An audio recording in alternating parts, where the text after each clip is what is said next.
I thought graduation day would be the happiest moment of my life. But one shout from the crowd shattered everything I knew about myself. "That's my daughter," a man cried, and before he even finished, my mother fainted. Stay with me, because what came next turned my celebration into a story of secrets, betrayal, and a truth that changed my life forever. My name is Elena Matthews, and I'm 22 years old. The morning of my college graduation felt like a dream. The air buzzed with joy, laughter, and the nervous excitement of thousands of students lining up in crisp gowns and fluttering caps. My mother, Grace, had been up since dawn fixing my hair, pressing my gown, and fussing over me like only she could. She cried 3 times before we even left the house, repeating the same words. "I'm so proud of you, Lena. You're everything I ever dreamed you'd be." That day wasn't just about a degree. For us, it was proof of survival. My mom had raised me alone since I was a baby. She always told me my father had died before I was old enough to remember him. I grew up without him, but I never felt lacking. My mother's love had filled every corner of my heart. The ceremony began under a wide summer sky. Families cheered from the stands, banners waved, cameras flashed.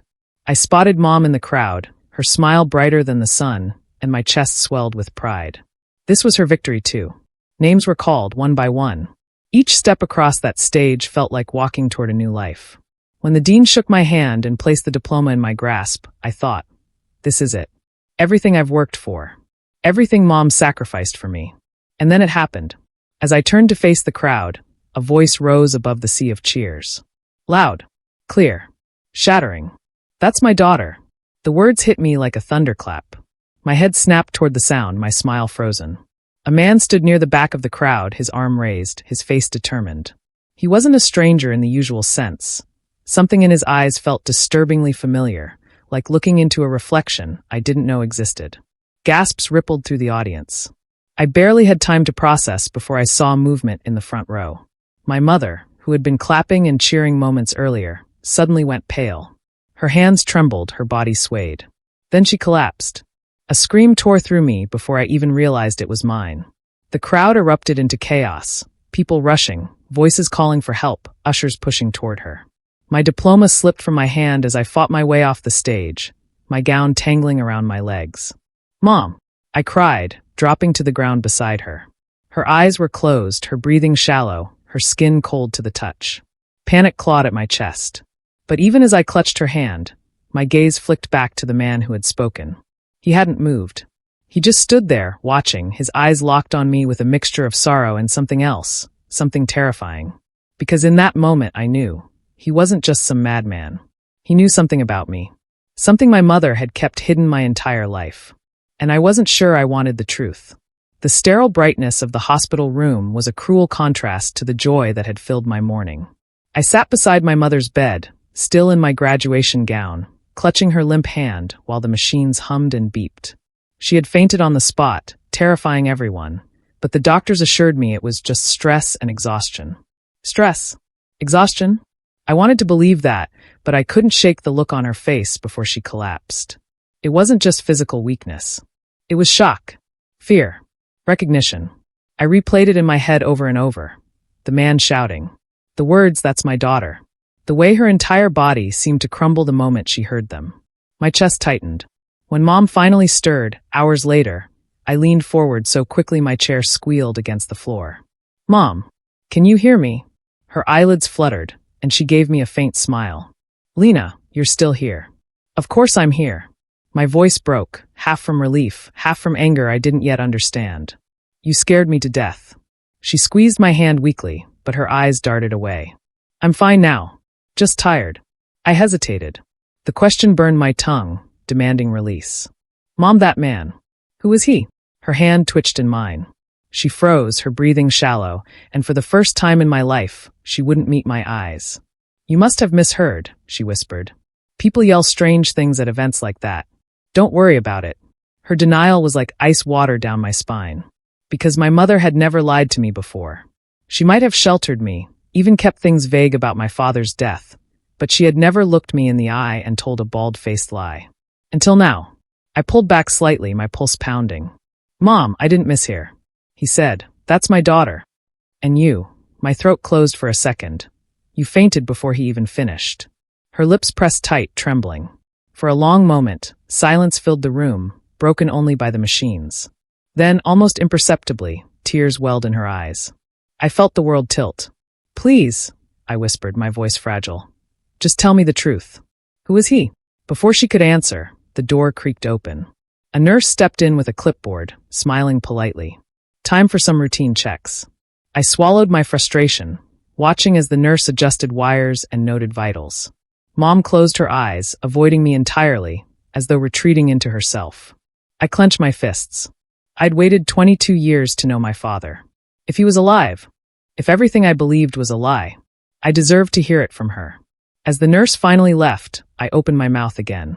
But before I could speak, a shadow crossed the doorway. I turned, and there he was, the man from the graduation, standing silently in the hall, watching me with those hauntingly familiar eyes. For a moment, I couldn't breathe. The man from the graduation stood just beyond the door, his broad shoulders filling the hallway, his gaze locked on me. There was no mistaking it. Same man, same piercing eyes. And those eyes, God, why did they look so much like mine? My body moved before my mind caught up. I slipped out of the chair, careful not to wake my mother, and stepped into the hall. The antiseptic smell of the hospital wrapped around me, but it did nothing to mask the sharp, electric tension crackling in the air. He didn't speak at first. He just studied me, his expression heavy with something between longing and regret. Finally, in a low, steady voice, he said, "Elena." My heart stuttered. He knew my name. "Who are you?" I demanded, keeping my voice low but sharp. His lips curved in the saddest smile I'd ever seen. "I'm the man your mother never wanted you to meet." The words slammed into me. I stared at him, unable to process. My throat went dry. "You mean you're saying?" "Yes." He took a small step closer, but his movements were careful, almost reverent, as though afraid I might shatter. "I'm your father." The hallway spun. My fingers clutched the edge of the doorframe, just to stay upright. Every nerve in my body screamed at me to run, but something deeper, something primal, rooted me to the floor. "My mother told me." I struggled to breathe. "She told me you were dead." His jaw tightened, his eyes glistening with unspoken pain. "That's not true. I've been alive this whole time. I was kept away. Kept away." The phrase struck me like a whip. My chest ached. My world tilted violently between two realities. The safe, simple one my mother gave me, and this terrifying, complicated truth standing in front of me. "Why now?" My voice cracked, a desperate whisper. "Why wait 22 years to show up?" He hesitated, searching for words. His throat bobbed, and for a fleeting second I thought he wouldn't answer. Then he said quietly, "Because she couldn't hide you from me forever. And when I saw you today, walking across that stage, I couldn't stay silent." Tears stung my eyes, anger and confusion tangling in my chest. Was this man telling the truth? Or was he some cruel liar ripping apart the foundation of my life? Before I could ask more, a weak voice cut through the air. "Elena." I spun. My mother was standing in the doorway, pale and trembling, gripping the frame to keep herself upright. Her eyes weren't on me. They were locked on him. The silence that followed was louder than any scream. Her lips parted. A single word slipped out, broken and filled with decades of pain. "Daniel." My knees almost gave out. She knew him. She knew him. And in that instant, I realized every answer I thought I had about my life was about to unravel. For a heartbeat, no one moved. The fluorescent lights hummed above us, and the smell of disinfectant hung heavy in the air. My mother leaned against the doorway, her knuckles white where she gripped the frame. Her voice, though soft, carried the weight of a thunderclap. "Daniel." The man, Daniel, exhaled slowly, his eyes fixed on her like he'd been waiting 20 years for this moment. "Grace." The sound of them saying each other's names was unbearable. It was like stumbling into a play where I didn't know the script, yet realizing I was the main character. My stomach twisted as I looked between them. "Someone explain what's going on," I demanded, my voice trembling. "Right now." My mother shook her head quickly, her eyes wet. "Elena, please, not here. You need rest." "No," my voice cracked like a whip. "No more lies. Not one more. You fainted when you heard him. You knew him. And now he's standing here telling me he's my father. So which is it, Mom? Did you lie to me my whole life?" The words hung there like shards of glass. My mother's lips trembled, her gaze darting to Daniel, then back to me. "Finally," she whispered, "I did what I thought was best for you." "Best for me?" My laugh was sharp, bitter. "You let me grow up thinking my father was dead. You let me stand at his grave in the cemetery you picked out for me every year on his death anniversary. That wasn't best for me. That was a lie. Daniel flinched, as though even hearing it wounded him. He took a tentative step toward me. Elena, I wanted to be there for you. Every birthday, every milestone. But your mother. Don't you dare, she snapped, her voice rising with sudden fire. Don't you put this on me. You know exactly why I kept you away. My heart pounded so hard it drowned out their words for a moment. I staggered back against the wall, looking between them like a cornered animal. What are you talking about? I asked. Why would you keep him away? What could possibly be so terrible? My mother's eyes darkened, and for the first time in my life, I saw something in her I didn't recognize, fear. Elena, she whispered, her voice breaking. Your father, he wasn't the man you think he is. He wasn't safe. Daniel's eyes widened with anguish. That's not true, Grace. You know why you left. You know the truth. Truth. I repeated, my voice barely audible. The air in the hallway felt suffocating. Both of them stood before me, one trembling, the other desperate, each insisting the other was lying. And me? I was the one caught between their decades-old war. I pressed a hand to my chest, trying to steady my breathing. I don't care whose version is prettier. I just want the truth. Neither of them spoke. Their silence was its own kind of violence. Finally, Daniel broke it. His voice was low, shaking with restrained fury. Then she should tell you why she really left me. My mother closed her eyes as if bracing for impact. And in that suspended moment, I knew. The story I'd grown up believing wasn't just bent. It was about to shatter. The silence pressed on me like a weight. My mother stood frozen, her fingers digging into the doorframe as though it were the only thing holding her up. Daniel's eyes burned into her, demanding words she clearly didn't want to release. Finally, she sank into the chair beside the hospital bed. Her hands shook as she buried her face in them. When she finally looked up, her cheeks were wet. Elena, she said, her voice breaking, you deserve the truth. But the truth is ugly. I swallowed hard, my throat dry. I don't care. I just need to know. She looked at Daniel, then back at me. When I met your father, I was young. Too young. He was charming, persuasive, and I thought I'd found forever. For a while, he was everything. But people can hide who they are for only so long. Her voice trembled, but every word cut deep. He wasn't safe. He had a temper I couldn't control. He made promises he didn't keep. And when I found out I was pregnant with you, I realized I couldn't trust him with your life. So I ran. Her confession echoed in the small room. I blinked, stunned. The image of my mother, strong, steady, unshakable, was unraveling before me. Daniel's face contorted with anguish. That's not what happened, Elena. Your mother is twisting it. Yes, I was young and reckless, but I never hurt her. I never hurt you. She left without a word. She took you from me. My chest ached. My pulse thundered in my ears. Their words clashed like swords, each one slicing through what I thought I knew. Stop, I whispered, my voice cracking. Just stop. Do you even hear yourselves? One of you is lying. Or maybe both of you are. And I'm the one who's been living with the wreckage of your choices. Neither of them moved. Neither of them denied it. I turned away, tears streaming hot down my face. For the first time in my life, I felt completely untethered, like I didn't belong to either of them. But then Daniel's voice dropped, quiet and deliberate, slicing through the air. Elena, ask her about the letters. My head snapped toward him. What letters? My mother's face went white, her lips parting in horror. Daniel's jaw tightened. The ones I wrote to you. Every birthday. Every Christmas. Every milestone. 22 years worth. I sent them to her. She never gave you a single one. I stared at my mother, my chest rising and falling in ragged breaths. Is that true? Her silence was louder than any answer. My world tilted again, darker this time. Because if Daniel was telling the truth, then my mother hadn't just lied. She'd stolen my father's voice from me. And suddenly, I wasn't sure I knew the woman who raised me at all. My pulse hammered in my ears. I could barely hear over it, but Daniel's words wouldn't stop replaying. Ask her about the letters. I turned on my mother, my voice sharp and breaking. Is it true? Did you keep them from me? She opened her mouth, but nothing came out. Her eyes glistened with tears, her lips trembling like a dam about to burst. Daniel stepped closer, his tone fierce but steady. Tell her, Grace. Tell her what you did. Stop, she snapped, her voice rising high enough that a nurse poked her head around the corner. My mother quickly waved her off with a shaky smile, then turned back to us, her whole body trembling. Yes, she whispered at last, her voice cracking. Yes, I kept them. Every single one. The words struck like a hammer. I stumbled back a step, as if the air had been knocked out of me. Why? My voice was raw. Why would you do that? Her tears fell freely now. Because I was afraid. Afraid that if you read them, you'd want him. You'd run to him. And I couldn't risk losing you. Not after everything. Daniel's hands clenched into fists at his sides. You didn't protect her, Grace. You stole her from me. From us.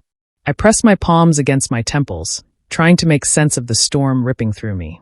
My life, my entire life, had been built on half-truths and silences. Birthdays where I cried because something felt missing. Christmas mornings where I wished for something I couldn't name. And all along, those letters sat hidden somewhere, proof that I hadn't been forgotten. Where are they? My voice was steel now. Where did you put them? My mother's shoulders sagged. They're in a box. In the attic. I swallowed hard. My heart raced. That box, those letters, they weren't just pieces of paper. They were my history. My stolen childhood. Daniel's voice softened as he looked at me. I want you to see them, Elena. Then you'll know. Then you'll understand I never stopped trying. I met his eyes, my breath hitching. For the first time, I saw not just a stranger, but a father. But then my gaze fell back on my mother. The woman who raised me, who bandaged my scraped knees, who worked 2 jobs to put me through school. The woman who lied. My heart twisted. I didn't know who to believe. I sank into the chair, burying my face in my hands. I don't know what's real anymore. Neither of them spoke. The silence stretched, heavy and suffocating. Then Daniel said quietly, "Come with me tomorrow. We'll open the box together. You'll read them with your own eyes. And then you decide." I lifted my head, tears streaming freely now. And though I didn't answer, deep down, I knew I had to. Because the truth was sitting in that attic, waiting to rewrite everything I thought I knew about my life. The attic smelled of dust and old wood, the kind of place where forgotten things waited in silence. Morning light filtered through a small cracked window, casting long beams across stacked boxes and faded suitcases. My heart pounded as I followed Daniel up the creaky ladder, my mother trailing behind us like a ghost. "There," she whispered, her voice brittle. "The green box." Daniel crouched, pulling it from beneath a pile of blankets. His hands shook as he opened the lid. Inside were dozens of envelopes, some yellowed with age, others still crisp. Each one was sealed with my name scrawled across the front in the same looping handwriting. I stared at them, my breath caught in my throat. Elena. Page after page, year after year, he had written to me. And my mother had locked them away. With trembling fingers, I picked one from the top. The envelope was dated my 5th birthday. I tore it open and unfolded the paper. "My dearest Elena, today you're 5 years old. I don't know if you'll ever read this, but I hope someday you will. I imagine you with cake on your face and laughter in your eyes. I wish I could be there to see it. One day, I'll hold you in my arms and tell you how much I love you. Until then, know this. You are my heart, my joy, my reason." The words blurred through my tears. I pressed the paper to my chest, choking on a sob. "He was there," I whispered. "All this time, he was there." I opened another. And another. Each letter painted a portrait of a man who had never stopped loving me, never stopped fighting to reach me. Birthdays, graduations, even my first day of high school. He had imagined them all, written them all. My mother sank onto an old trunk, burying her face in her hands. "I wanted to protect you," she whispered. "I didn't want his mistakes to touch you." I turned to her, my voice shaking with rage and grief. "You didn't protect me. You robbed me. You stole the chance for me to know him, to love him, to choose for myself." Her sobs filled the attic, but I couldn't comfort her. Not yet. Maybe not ever. Daniel's hand hovered near mine, cautious, as though afraid I'd push him away. "Elena," he said softly, "I can't change the years we lost. But I'm here now. And if you'll let me, I want to be in your life, not as a stranger, but as your father." I looked at him, then at the letters spread around me like pieces of a broken puzzle. For the first time in my life, I felt the missing piece click into place. I wiped my tears and whispered, "I want that too." His face crumpled with relief as he pulled me into an embrace. Hesitant at first, then desperate, like a man finally holding the dream he'd almost lost. Behind us, my mother wept quietly. Maybe one day I'd find space in my heart for her too. But not today. Today was for me. For the truth. For the father I finally found in the letters he never stopped writing. If you enjoyed this story, make sure to like, subscribe, and hit the notification bell. Thank you.